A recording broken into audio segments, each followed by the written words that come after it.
in the country of 225 million people।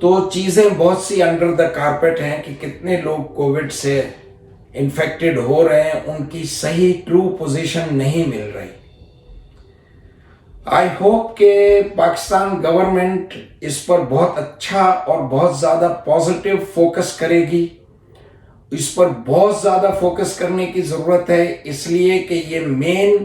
Stream کام ہے اور اس سے 220 ملین لوگوں کی جانیں لگی ہوئی ہیں۔ کووڈ ویکسین کو کس طرح لایا جائے چائنا سے، اس کی لاجسٹک کیا ہونی چاہیے، کس طرح شہروں میں بانٹنا چاہیے، کیسے ٹیمیں بنانی چاہیے، یہ سب چیزوں کے لیے بہت ایکسیسو کام کرنے پڑیں گے اور آن بہت top priority matter. I hope کہ اس سلسلے میں عمران خان بہت زیادہ ایگریسو رہیں گے۔ یو اے ای نے ایک رائل ڈکری پاس کی ہے جس سے اب وہ سٹیزن شپ دیں گے۔ یہ کافی عرصے سے پائپ لائن میں تھا، پہلے ان کو یہ تھا کہ ہم سٹیزن شپ دیں گے تو ہمیں جو ہے جس کو بھی سٹیزن شپ ملے گی اس کو اپنی اوریجنل سٹیزن شپ جو ہے وہ سرنڈر کرنی پڑے گی، لیکن اب انہوں نے ریوائول کیا ہے اپنی ڈکری میں اور کہا ہے کہ وہ ڈوئل سٹیزن رہ سکتے ہیں۔ اب اس کو آپ بہت سے تناظر میں دیکھ سکتے ہیں کہ ابھی انہوں نے اسرائیل کو ایکسپٹ کیا ہے، اور سب سے زیادہ جو اپیرنٹلی نظر آ رہا ہے، ویسے تو پاکستان بھی وہاں ٹاپ انویسٹر ہیں لیکن وہ ایک سیکٹر میں ہے، ریئل اسٹیٹ میں، لیکن اس کے علاوہ انڈین ٹاپ انویسٹر ہیں، وہ ریئل اسٹیٹ میں بھی ہیں، انڈسٹریل سیکٹر میں بھی ہیں، ٹریڈنگ سیکٹر میں بھی ہیں۔ پاکستان زیادہ تر ریئل اسٹیٹ میں ہیں، اور جو اندازہ لگایا جاتا ہے کہ پاکستانی جن کے پاس بلیک منی تھی اس وقت یو اے ای کے اندر اس کو یوز کیا گیا اور اس سے ریئل اسٹیٹ خریدی گئی، اس لیے کہ اس کا کوئی حساب کتاب نہیں پوچھا جاتا یو اے ای میں۔ سیکنڈلی، اب جو اسرائیل کے حوالے سے جو میرے ذہن میں یہ بات آ رہی ہے، ہو سکتا ہے کہ I am just giving my analysis, کہ اسرائیل کی طرف سے بھی یہ کہا گیا ہو کہ ہم شاید کوئی ہائی پروفائل انڈسٹریز لگانا چاہ رہے ہیں، اور جو ہمارے انویسٹر ہوں گے ان کی سیکیورٹی کے لیے آپ کو سٹیزن شپ کا کرنا چاہیے۔ چونکہ یہ چیز بہت پہلے سے ان کے پروگرام میں تھی، اس پر تھوڑا بہت انہوں نے اور ایگریسولی کام کیا اور اس کو تھوڑا وائڈن کیا کہ بھائی ہم سٹیزن شپ بھی دیتے ہیں، ڈوئل سٹیزن شپ بھی دیتے ہیں، اس لیے کہ آج کل بھی جو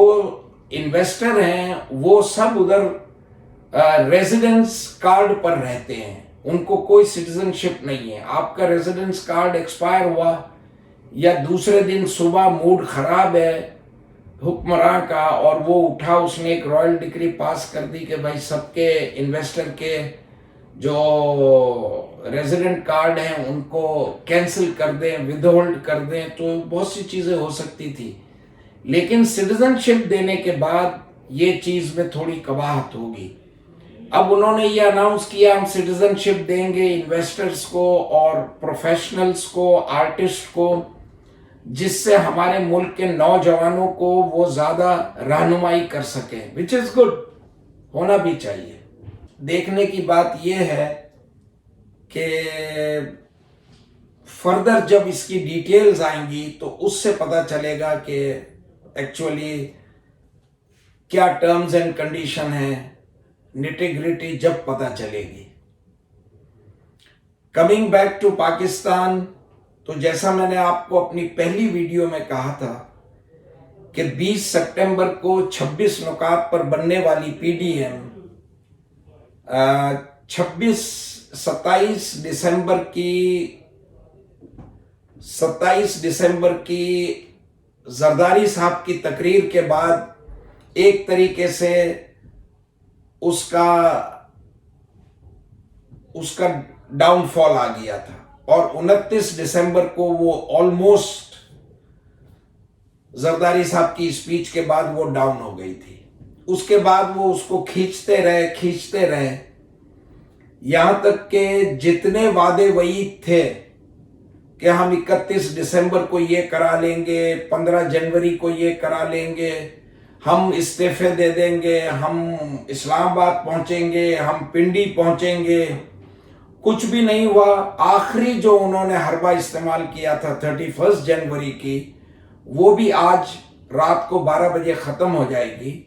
اور وہ کچھ بھی نہیں کر سکے۔